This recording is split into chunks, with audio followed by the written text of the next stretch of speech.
Hello, and welcome to the Work, Wealth, and Travel podcast. I'm your host, Nicole, aka Nomad Neeks, and this podcast is the place to be if you are looking to start creating a lifestyle that you love. From business, entrepreneurship, travel, starting and sustaining a digital nomad lifestyle, and of course, making money online and investing, we talk about all of it here. So let's dive into it. This is our Digital Nomad Digest segment with myself and with Cami, my co-host. And today, this is a much awaited episode for me. Today, we're going to be diving into one of Cami's areas of expertise, which is human design and how human design relates to travel and what the heck even is human design. I feel like in the last few years, but especially the last year, human design has become more mainstream and more talked about it. But be very intimidating and it looks very intimidating. I know when I typed in, I think it was during COVID, I typed in my answers and where I was born and all of that stuff. And it gave me a huge confusing chart. And I was like, I don't know what this is. And then I never looked at it again. And I also had questions, and maybe Cami, you can address this around its credibility, because I see all of the other, I think that for me personally is very accurate and for those around me, and that's very concrete. Whereas when I'm asked to enter my birth date and the time that I'm born, I was like, what is this shit? Like, this is the most scammy stuff ever. And I'm sure other people who've done human design have thought that. So Cami is going to take it away today. And I am going to be the student. Cami will teach you on the basics, because there's so much that can go into it, but the basics of human design, maybe why it's not a scam, and then how it can relate to yourself as a digital nomad. I love how you were like, and I how, want to put words in your mouth. yeah, I'm learning all about it and I actually use it with my coaching clients. So I hope it's not a scam.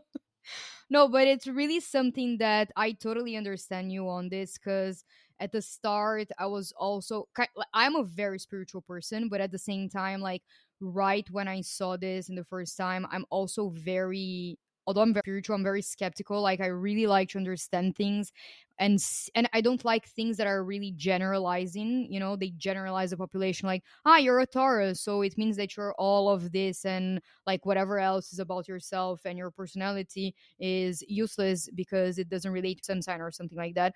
And I know that astrology is not only that. Like I have friends who are astrology readers and they've talked much about that, but I don't really like things that are overly generalizing people. So when I went into human design, which is basically a system that was channeled by a guy that's called Ra Uru, and he like channeled this, so that's why people say that it's a part science, part spiritual system. It's not completely based on science, so it's a mix of astrology, I Ching, Kabbalah, Vedic philosophy, the chakra system. So that's why you see all of those energy centers, which are like the little, like the basically like the centers that you have on your chart when you're seeing it as well. So like before we start this episode, I want everyone to know that it is part science, part spiritual system. It's not completely based on science, you know.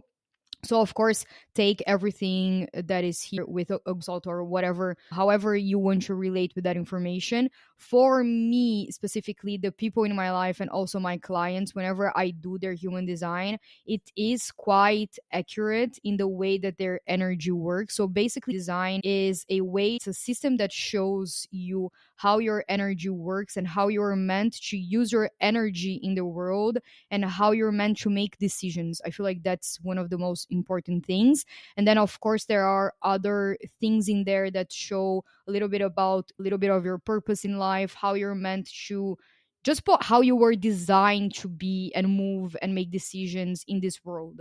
So this is something that I really love about it, because it basically does the opposite of overly generalizing people. It makes a really good point in distinguishing people by their energy types, by their authority. You know, of course, some people, they will have the same energy types, they will have the same authority, they will have the same profiles, blah blah blah, all of these components of what we have in human design. But it boils it down to your unique way that you were designed. And I really, really like this because since I was a child specifically, I felt like there was this one way that I had to live life. So I had to wake up in the same time as everyone. I had to do this one exercise routine. I had to work in this one way, which is the 9 to 5. Then we're going to talk about that. And ultimately, what human design says is that we're not all meant to do life in the same way. We're all meant to do life in our unique way. And if you hone into your design, you're what your uniqueness is. So that is why I love human design so much. One of the other reasons why I'm so obsessed with it is because I'm obsessed with intuition, with helping people connect to their intuitions, develop and harness their intuitions. And there is a part of human design, which is the authority, which we'll go into, that is basically how your intuition works. And I really like this because I feel like, again, like in spirituality, you also have this overly generalization of how you're meant to connect your intuition. So you're meant to ask your intuition yes and no questions, and then you're meant to receive an answer. And I remember that I tried this and it didn't work for me because not how my intuition works. So, and human design also explains that there are people who do really well with this type of intuition, and there are other people that don't, you know? So I was trying to put myself in the mode of like, why am I not getting the yes or no answers? And it's because my intuition is not designed like that. So I feel like it's basically a system that will give you a huge permission slip for you to be yourself and show up with your unique energy. So You can't just Google and find, you really, to find it, you really need an in-depth explanation. So let's go into, I don't know, where do we start with like the types and reading and all of the things? So the first thing that I would suggest for anyone who wants to follow this episode with us is maybe going to one of the websites that we can link on the show notes. I can give you two main websites which are for me the best ones to generate your chart. So as Nicole said, you need your place and date of birth and the exact timing if you can get like the most exact time by the minute you were born, and your place of birth as well. And yeah, and then you can just generate the chart, and then you see that you receive what we call a body graph in human design, which is basically a chart with all of these centers, which are the energy centers, and they look like chakras. So if you know what chakras are, they kind of follow the chakra system but not to a T. And then you have, it's quite confusing and quite like daunting when you see it for the first time, because you have like this chakra things, and then some of them are colored in, some of them are not, and then you have like the little straws that connect all of them, have the little numbers inside of each one of the centers and on the sides, and you're like, what the fuck is going on? And but basically what we say in human design, that it's like the holy trinity of it, is the energy types, the authority, and the strategy. So the energy types are, we have the five main ones, and they are divided between sacral and non-sacral. So the sacral is, you will know that you're a sacral or non-sacral type if you look at your chart and your energy center, that is the above, so it's not the bottom square on the top, so that's your sacral. That's your sacral. If that one is colored in, you are a sacral type, which means that you have constant access to energy, which means that you're either a generator or a manifesting generator. And if you are a non-sacral type, your sacral, so this energy center, will be not colored in, so will be white, will be an open center, which means that you are either a projector, a reflector, or a manifester. Just to summarize it, so if you're looking at your chart, you have the bottom square that is the root, and then the top square, so the second square from the sacral. So that is, if it's defined, you are either a generator or manifesting generator. If it's not defined, which is mean that's not colored, either a projector, or a reflector. Basically, what that means is that either you have consistent access to energy or you don't have consistent access to energy. And the way that the human design is set up is really, really interesting. It's almost like, I don't know, like a timeline of a beautiful process of how things should be done in a certain way. We have the 5 types. The first one is the manifester, which is the type that initiates things. It's the type that has the idea and it's meant to put out things in the world, but it doesn't have consistent access to energy because the energy that it has comes in surges. So if you are a manifester, you have like this surge to initiate something. You initiate it, start it. For example, like if you're like a startup founder or something like that, and then your energy drops, quote unquote, and you then kind of go back to this cocoon of observing and just being in your energy, because then you don't have the energy to continue doing things. So that's the manifester. Then we go to the generators, which have consistent access to energy, and those are the types that are meant to do things. So they have the energy to do like the 9 to 5 job, for example. The manifestors, they don't. They're there, they start things, they have a lot of energy when they are in that surge of like, I should be initiating this, but then it goes away, and then it's time for the generators to keep going with that information and keep doing the work. Generators, they have consistent access to energy, so they could work in how many hours they want. They could do a lot of things. They are normally people who bring a lot of joy and happiness, and they're always, like with that energy, they're always going. A joyful experience should be around them when they just like fill up the room with energy. So those are the generators. Then we have the manifesting generators, which is a hybrid, which is you. Yeah. So it's a hybrid between the manifestors and the generators. They are I really like manifesting generators because they, at the same time that they have the consistent access to energy that the generators do, so they have the energy to do all of the things that they want to do. They also have the personality trait, quote unquote, to initiate things as well. So manifesting generators, they can either initiate or continue. They initiate and they have the energy to do things. So if you, for example, you really do very well as a manifesting generator, like you started your own business and you have the consistent energy to keep running it and keep running it. One thing that's really beautiful about manifesting generators is that they really are multi-passionate people. So something that happens sometimes with them is that they will start something and that they won't quote unquote finish it, and then they will feel a lot of shame because of that, because they keep starting projects and not wanting to finish. If you are a manifesting generator, you're supposed to follow that joy, like those little hints of joy. And if you are not supposed to finish it, like it's not supposed to be finished. Then after the manifesting generators, we have the projectors, which is myself. Projectors, if we think about something that was initiated by manifestors and are being done by the generators and manifesting generators, the projectors are like the ones that have the bird's eye views and the holistic view of everything that's going on and being done by the generators and manifesting generators and whatever. And they are the ones that are supposed to guide us. They are the seers. They are the ones that they don't have consistent access to energy, but they are very efficient in the way that they use their energy. So they are the people who see the things that are being done and they know exactly how to solve problems, and they can see things in a way that people can't really see it. So you're like, you see someone doing something and you're like, oh my god, how doesn't this person see that? If this person did A plus B, it would be C. Like they don't have to do A plus A plus A plus A. So it's a very efficient way of doing things. It's very like operational in a sense of, I can organize things and processes are really easy for projectors.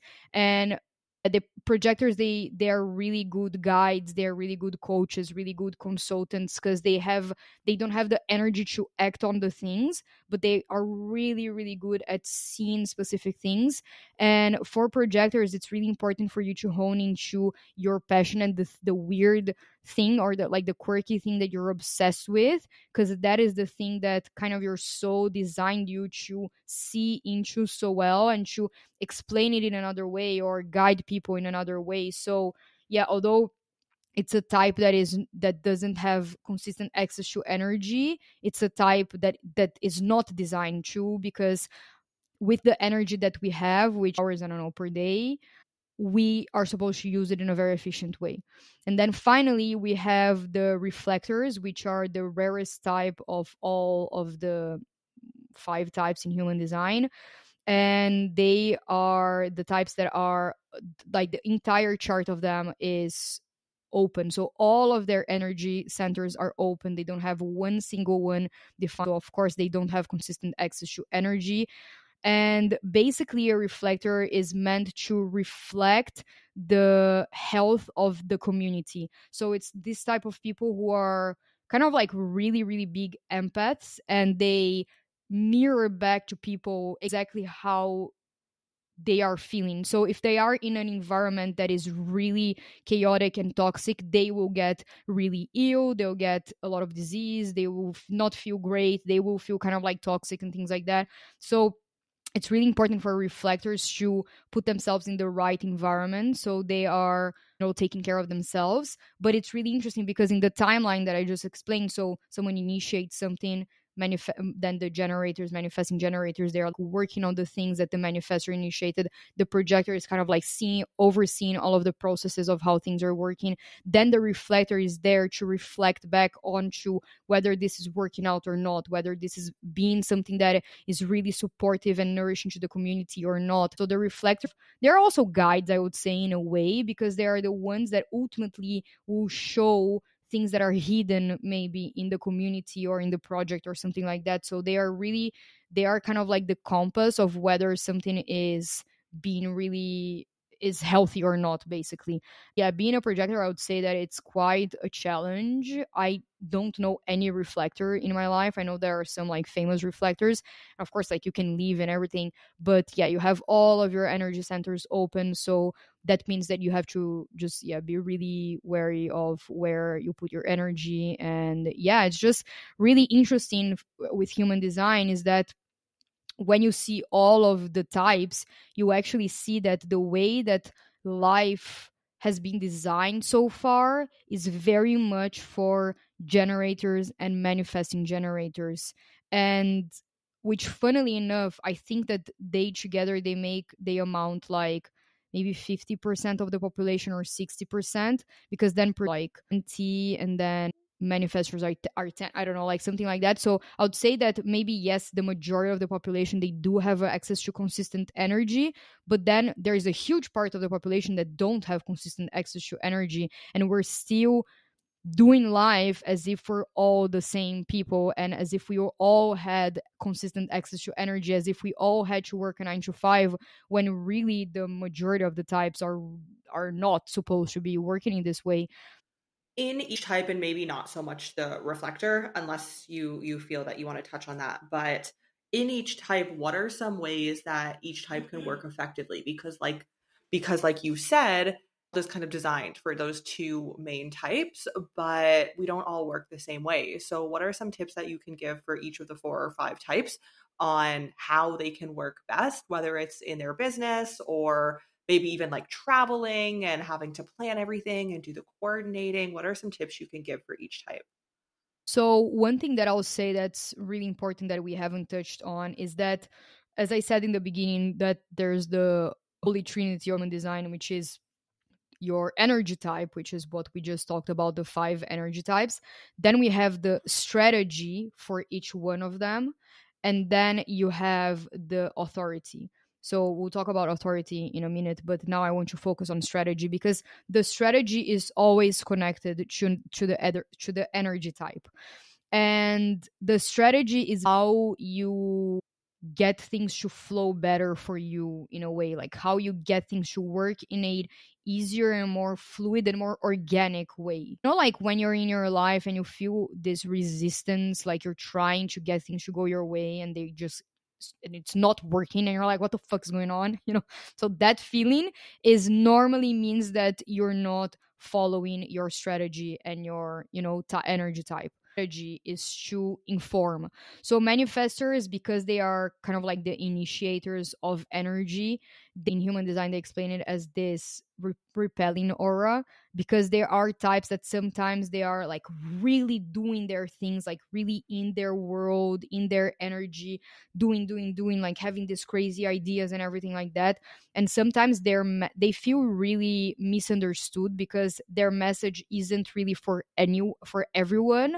But one thing that manifestors can end up doing is that they feel so misunderstood that they don't even want to share what they're doing. So their strategy is to inform so that they end up attracting the right people for their message, either to buy from them or something like that, or to help them as well. Because manifestors, they tend to kind of think that they have to do everything by themselves, but they're not, and they don't have the consistent energy to do that, to see the project through sometimes. So it's important that they inform and use the strategy to inform, to get these people on board. So it's basically they inform to get people on board, either the people who are going to be your audience, who are going to be buying from you, or the people who are there to help you as well. That is the strategy for the manifestor.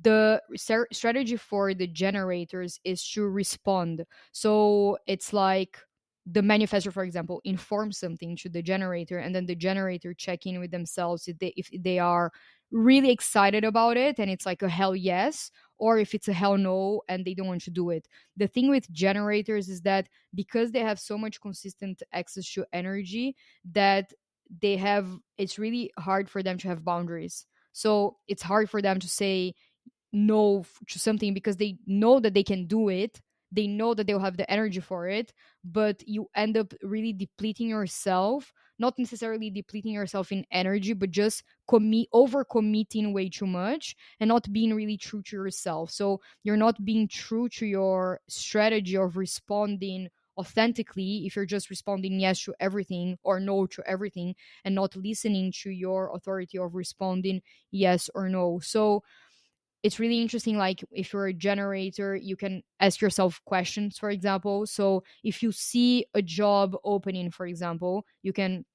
kind of take that into your generator machine and see how your body responds. We are going to authority later, which is how you make decisions. But yeah, as a generator, you have to respond to things in life. So it's not that much about initiating. Doesn't mean that you can't initiate something, but means that you're more responding to things. So for example, if you are on social media and someone starts asking you about, I don't know, like you're showing up for example, let's take you as an example, because a manifesting generator, it's a hybrid between both. Your strategy is to inform, visualize, and also to respond. So for example, in your business, you are, for example, having a lot of people asking you about the Paraguay thing on YouTube. Your strategy as a generator is to respond to that. So then whatever you're going to create is coming more out of a response to something that people are asking, rather than like this insight that you had in your mind as a manifestor. That is for generators. In your case, however, as a manifesting generator, you have both. So it's, for me, it's like the easiest type to be. I don't know if it is, but honestly, it's like you can start things, you can inform people, you can visualize, and you have the consistent energy to do. Really jealous. But yeah, so basically the manifesting generator is a hybrid between both of those strategies. And then as a projector, our strategy is to wait to be invited. So projectors, we have a very penetrative aura. So when people are talking to projectors, it's like really going deeply into you, because you feel really seen. Like people tend to feel really seen with projectors, because we have like this very hyper focused energy into you, and I want to see you and I want to learn all of the things and guide you and whatever. However, and that is really, really positive, but when it's not invited, it feels icky. So it feels like unsolicited advice. People fucking hate it. Believe me, I've been there trying to give people unsolicited advice. They really dislike it. And I, as a projector, you feel really bitter because you're like, oh my God, I could be helping this person. I have all of the answers for them. How are they not asking me? Like, just ask me. And then you go and you start dumping all of your information on them, but they really didn't ask for it. It's not gonna land. So if you are a projector, just know that you're really wasting your energy. Like, it's better that you go and read something, or I don't know, go watch Netflix or whatever you want, rather than just trying to give people unsolicited advice if they're not inviting you to do that. And one thing about the waiting for an invitations that can feel quite passive. So there's another way that I really like the reframe, which is creating an opportunity for an invitation. So for example, if you go on my Instagram, I am showing all of the my coaching programs, my meditation circles, how I can help you, my retreats, blah blah blah. So I'm giving you all of the options of how I can help you, and I'm showing you all of my potential. I have my podcast and things like that, but I'm not gonna go and like cold call people. I do like cold outreach, like just like dropping into people's DM. That feels so icky for a projector. If you're a projector, do not do this. People don't like it. You won't like it. You won't feel nice about it. And it's way more about you recognizing yourself and recognizing your gift, so you can then create the opportunity for you to be invited. Lastly, we have the reflectors, which is to wait for a lunar cycle, which is on nowadays world kind of challenging to do that. So of course you're not going to wait a freaking lunar cycle like 28 freaking days to like decide what you're going to eat, or if you're going to go out with your friends or something like that. But the interesting thing about the waiting for a lunar cycle is that basically as a reflector you have all of your centers open, and within the lunar cycle, so within the 28 days position, it whatever date of the month it is, the moon is acting on each one of the energy centers that are open. So within 28 days you will have experienced a lot of different emotions within each of the energy centers, and that's why they say 28 days, because it's into a more neutral or like clear space, because you have experienced all of the cycles of the emotion in regards to this.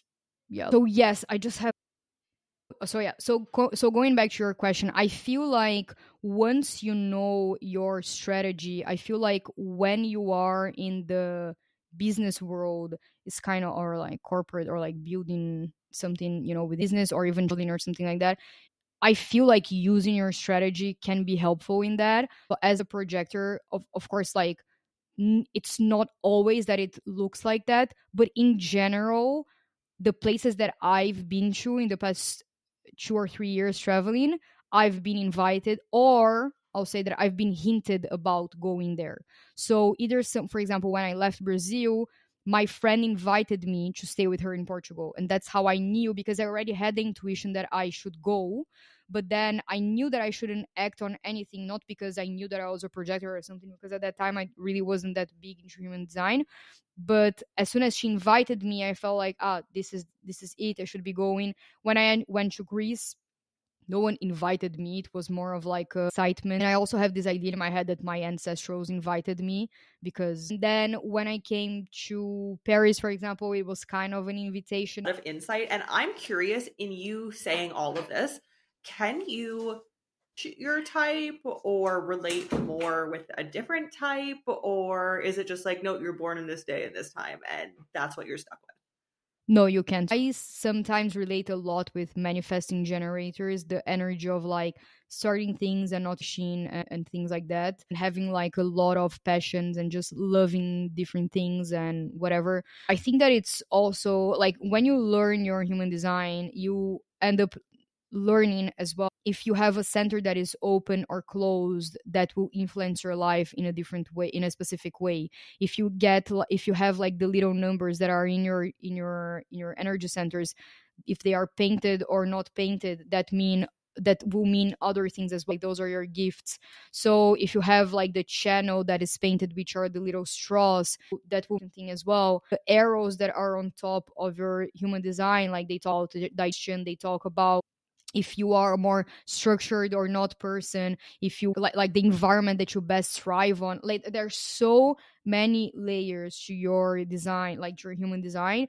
Basically we say that the holy trinity is this one, because once you start living by your energy type, your strategy, and your authority, which we can go into in a little bit, you start living by your design, and all of the other things, they kind of fall into place. So you kind of end up living more in alignment with it, and with how your energy and how you were designed to into this world.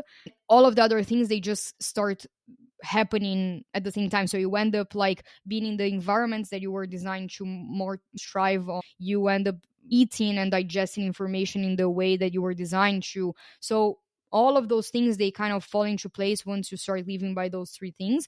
But of course, there are so many other layers to human design. The way that I like to see it, because sometimes, I can get really bitter, like the not self, which is like the opposite of live. If I'm not living in alignment with being and there are like, which are the not self things, but whatever, more specific, I sometimes get really bitter, when I see like, I wish I was a generator or a manifesting generator, because I could have consistent energy to things and things like that. But the way that I like to think about it is my soul, and I think that that is really where you can kind of hone into what your beliefs are of the universe and things like that. But I believe that my soul chose the exact date, the exact time, the exact family that it wanted me to be born in, for me to be able to complete my mission or my purpose in the world. I don't think anything was by mistake or by like badly designed or something. I think that everyone was designed in the perfect way, the perfect conditions for it.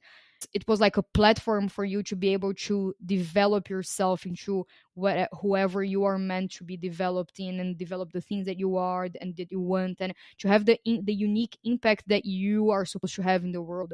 And I would rather look at my design and understand how to harness it, and how to harness it to the fullest potential of it, instead of looking at it as, I could be more of this, I could have this energy close, I could have more of this energy, I could have more of these gifts, I could have more of this profile and whatever.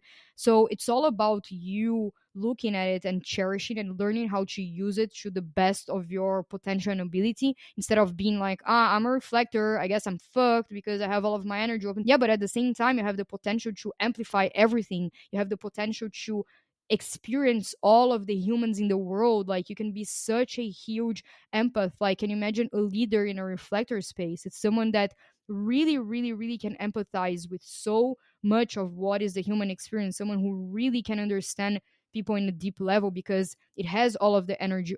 So I think it's more about looking at it in an empowering way of how I can make my best with this, rather than like being bitter over it. Totally. And I feel like that's a totally normal feeling too, to be somewhat envious of the other types. I'm like, oh, I wish I had this and this. And like, you can curate your perfect type, but like, nothing in life is that way. So you just got to work with what you have. So, okay. Now, my next question might go into, I know you were going to touch on, was that the word that you used? But I'm curious.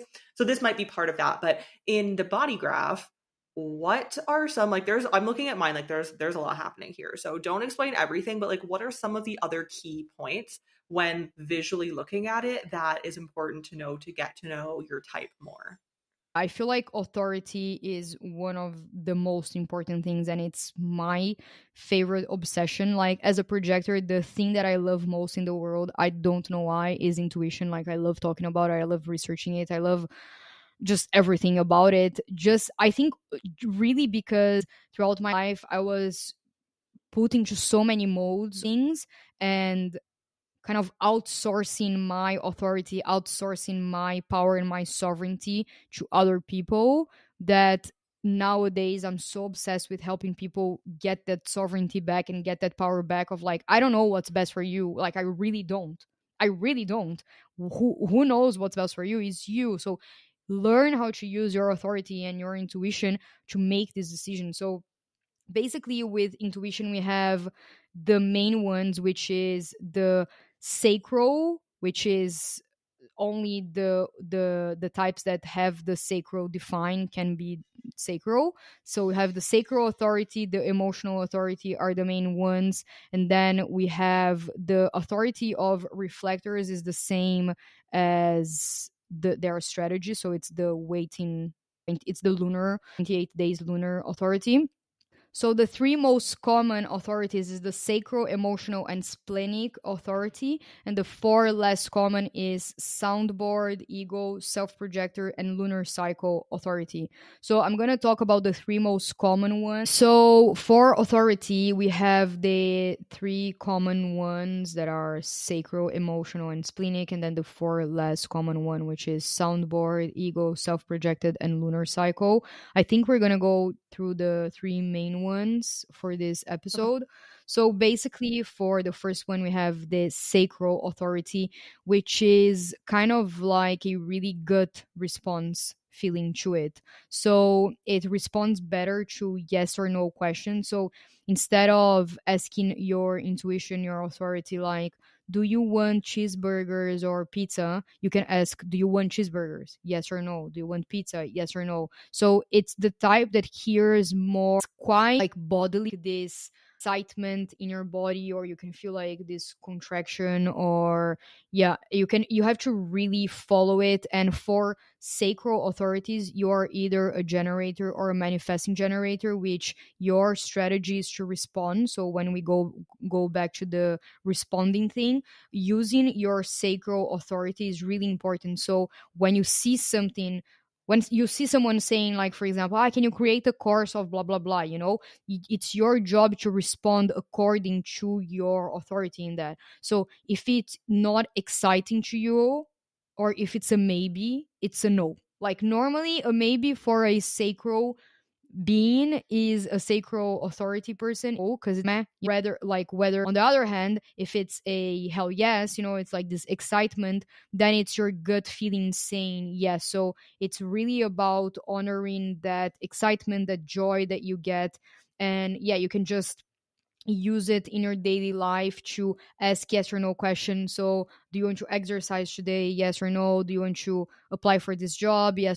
Like create this course? Yes or no. Do you want to travel to Portugal? Yes or no. So I think that, yeah, like I really like the sacral authority, because I feel like it's very straightforward, because it's very, responsive, quote unquote. So yeah, so this is the first one, and it's only applied for the people who have defines. The second one is the emotional authority, which is my authority, and it's something that I've been learning how to use it for the past year or so, maybe like year and a half, and it's really, really a cool authority. It's a cool intuition, but it's not really on the moment that you have the answer. So it's a very, because so we are not meant to make decisions. So one thing that the human design says that I think it's really cool is that we're not meant to make mind, and that defies a lot of common knowledge, and what a lot of what people tell us that we're meant to do, and how we're meant to do this, to make decisions. So the mind is, in human design, the mind is meant to process ideas and kind of like make things happen, through the mind. But then you're really meant to make decisions with your authority. So it's either the sacral, so it's like a gut response. The emotional is you're meant to make decisions with your emotion. And just by saying that, it sounds weird, like like you shouldn't be making decisions with your emotions. But it's really about, if you're an emotional authority person, it's about riding the wave instead of making decisions either like on the extreme euphoric moment of it, or the extreme depression of it. So if you're an emotional authority, you have access to so many corners of emotions all day around. So sometimes you might wake up and you find yourself feeling like really depressed, like radio depression, and you're like, I don't know what's happening. Like yesterday I was so happy, and instead of judging it, you're just ride the wave of it. Like just ride the depression wave, just ride whatever wave of emotion you are tuned into that moment, because that is supposed to help you make other decisions, have other insights, have other ideas, or just give you the rest or the exact medicine that you need in that moment right now. If someone asks me if I want to do, so today is like Wednesday, and someone's like, Camille, do you want to do something on Friday? Instead of saying yes right away or no right away, what an emotional person should do is they should wait at least 24 hours to make like bigger decisions, and tune in to their emotions until they feel like they were riding all of the waves, all of the corners of the wave, until they reach kind of this more neutral point, and then they make the decision from this neutrality, kind of, quote unquote. So it's all about giving your emotions space for them to just like run around and do all of their things until you reach a place of clarity, and you're like, okay, this is what I'm meant to be doing. And it's really interesting being emotional authority. Maybe someone invites you to go out or something. I think we talked about this because I think Eddie is emotional authority. I think maybe. Yeah. And then like someone invites him to go somewhere and he's like, yes, I'm super excited. And then the day comes and he was like, oh my God, no, please, no, please, no, please, no. And that's like very emotional authority. You're like so right, like so much, so many extremes of the emotion. So that's something that I found, that whenever I make decisions with my emotional authority, things they just flow so much better. Like even for food, I really like feel into my body whether I want to eat something or not, or I want to work out or not, or if I want to travel or not. Like I have this really funny story actually. So my friend and I, we are traveling to Spain together for like a week or something, and we had to book a ticket, and I just knew it at the time. We had to book a ticket, and we were between paying like 80 euros to get an early air and come back home like I don't know 20 hours earlier, or pay like 140, like something like double the price or something like that, for another ticket that was 20 hours later and like in a way better time. And we kind of like had to make the decision on the spot. But I'm an emotional authority. I knew right there when I was doing it, I was like, fuck, I really need to like feel this through. Like I can't be making this decision right now. I know that either decision that I'll take, I'll regret. And I was like, but we really needed to make it like really, really quick, the decision. And then we did make the decision. We did take the one that was cheaper. And we were talking about it today, and I regret it so much. As soon as we bought the ticket, like 10 minutes later, I was like, I already regret this decision. Can we get a refund from Ryanair or something? So I knew it. I still went against it, but yeah, whatever. Like it's just Ryanair. And I would say that if you have like an emotional authority and you have to make a decision about whether you want to take a job, or you want to apply for a job even, or you want to go somewhere and travel, I what I like to do is that I like to like leave all of the tabs open in my computer, and then I leave them simmering there. Then I give them like one day, and then I open the tab again, and I'm like, I don't really want to go to this place, or like I don't want to really like I don't know apply for this job or something like that. So yeah, that's my recommendation. Just leave them simmering there, like just the imagery. For me, it's so funny because like we're kind of opposite. Of course, there are some things where I'm like, okay, like right now I'm thinking about purchasing this like membership, and I just found out about it a few hours ago because I was watching the live video, and I was like, okay, I'm gonna think about this for a bit. And when we were starting the call and you got talking, I was like, yeah, I think I'm gonna buy it. Like after this call, I think I'm gonna buy it. Like I like to simmer, but my simmering process ends up being like an hour. Yeah, because well, you can just ask your like your gut, like should I buy this? Yes or no, and then like normally you feel either like really excited about it or not. I used to just say yes to everything. And then I heard somebody say a Mm. quote once, and it was years back. And the quote was like something along the lines of what you basically just said, which is wild. And they said, if you're not sure, or if you're on the fence about something and it's like a week away, think about if it was tonight, would you want to do it? And then that's your answer if you want to do it or not. And so now I try to be very intentional, because when I say yes to something, like it's a yes. But if it's not like a yes, I will be there, I'm committing my time and it's in my calendar, then it's a no.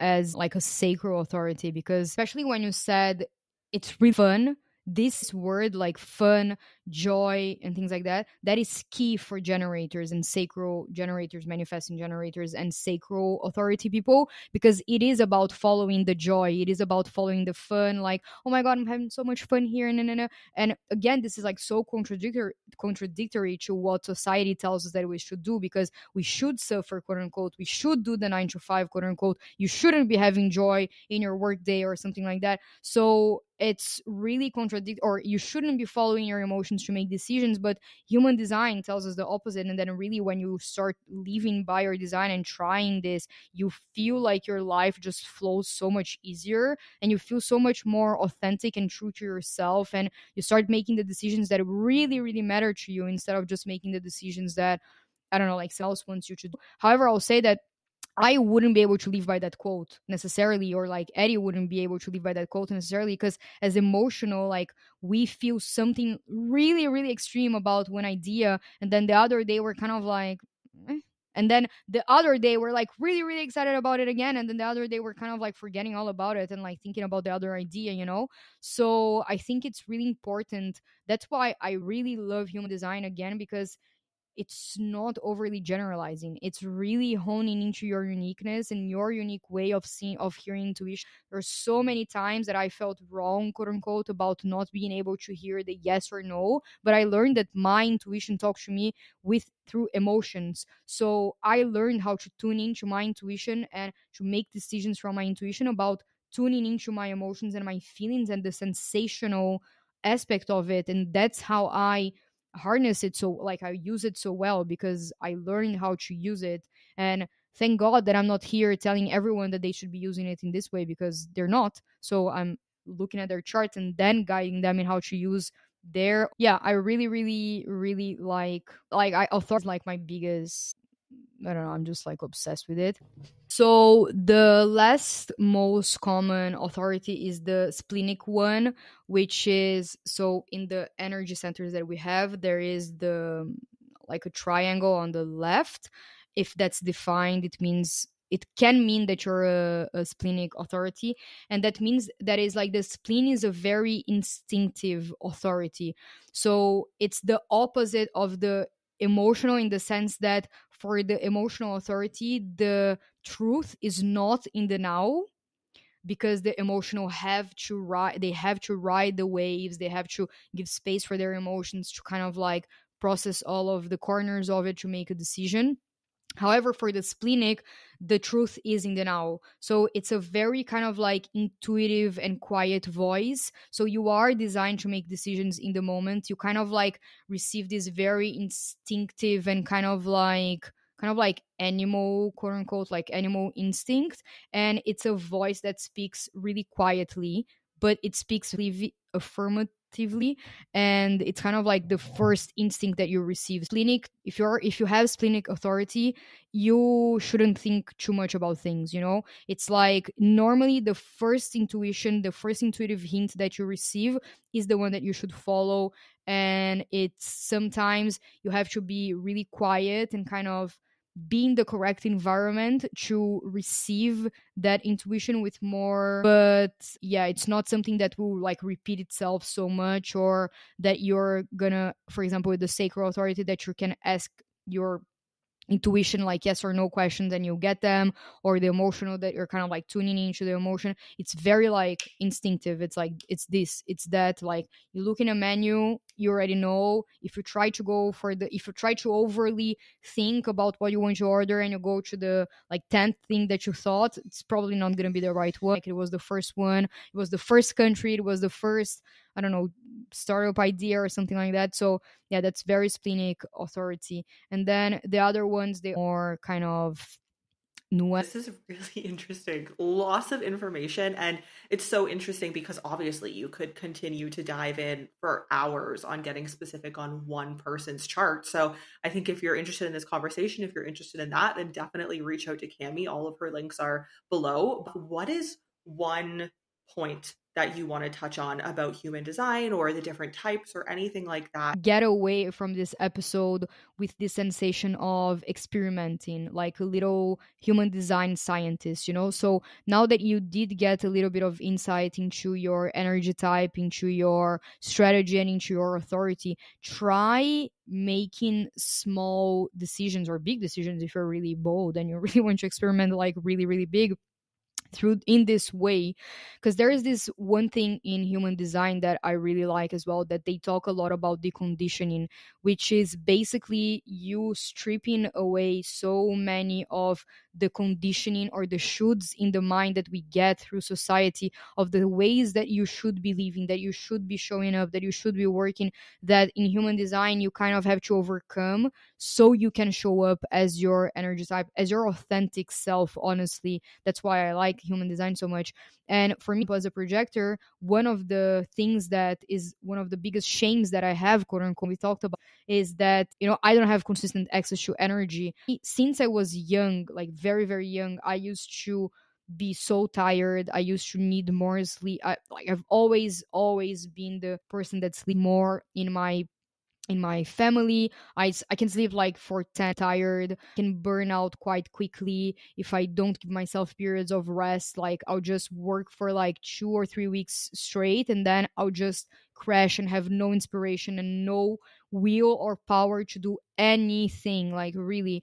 And that's not healthy. Like that's not how I'm meant to use my energy. My energy is supposed to be used in a different way. And before human design, I used to try to kind of like put myself in this box of the generator, work a 9 to 5, just shut up and get over with it, grind your ass off, and blah blah blah. And after learning about it, like in the beginning, I was kind of like, whatever. I'm supposed to be just way too be involved. I felt like they were trying to put me in the mold, but then I looked at it in another way of like, no, wait, this can actually be more liberating and freeing and expansive in a way that if I use this in a certain way, I can make my life a little bit easier with this, and I can actually give myself the permission slip to do something that I've always naturally wanted to do, which is sleep, guide people, help people, be a consultant, ever, not have shame around it. So I feel like once you start living your human design, like this is something that I was writing recently. I'm about to make a post, an Instagram post about this. Ultimately, when you learn your human design, you're just kind of having an external manual for you to be who you are already, who you authentically and intuitively and naturally and organically would be if you didn't have conditioning. So I think that if I didn't have conditioning about waking up later, maybe eating later, so my digestion, for example, is in direct light, so I digest better. My digestion is better when it's later in the night. Always naturally ate more at night, but all of the nutritionists, they say that I shouldn't eat at night, that I should eat less at night, that I should stop eating at 7 p.m. or something like that. Honestly, I tried that so much already. That never worked for me. And once I kind of like let go and allowed my body to do its thing, like now I'm in a, I feel great. I'm in a great weight and everything like that. I move great. I have like, okay, whatever energy levels, blah, blah, blah. And it's because I, instead of doing the whatever mode that the nutritionists, that the dietitians and the scientists and whatever they're telling me to do, I'm honing into something that my body is telling me. So even if you don't want to know your design or whatever, like I think this is ultimately just a tool for you to go back to being who, for you to allow yourself to be who you truly are. I think that's for me the biggest message, the biggest takeaway that I want someone to take from this episode is to use this, or to use astrology, to use Enneagram, or to use Myers-Briggs or whatever, to give yourself the permission slip to be who you authentically are, instead of feeling the need to show up as someone who you're not just because of conditioning of how you should work, what type of you should live, what type of work you should do. Using some of the tools that you learn here, I think you have a lot of potential to create and design a life that really, really will work for you and your energy and your design and ultimately like yourself. Thank you for sharing so much. This has been over an hour now of recording before editing, but this has been really insightful. A lot of good information. So thank you for sharing everything. Like I said, all of Cami's links are below if you want to connect with her, if you want to reach out to her for coaching, for further information. Everything is linked below. Cami, thank you for sharing all of your knowledge. That was super fun. A really good insight for me into continued alignment and what that looks like in my life, and lots of great words from you. You've just listened to the Work, Wealth, and Travel podcast. If anything from this episode stuck out to you, I would appreciate if you share this podcast on your socials, and of course, be sure to tag me at Nomad Neeks. Don't forget to leave a review on your favorite podcast platform, and as always, thank you for joining me on this learning journey, and I will see you next week.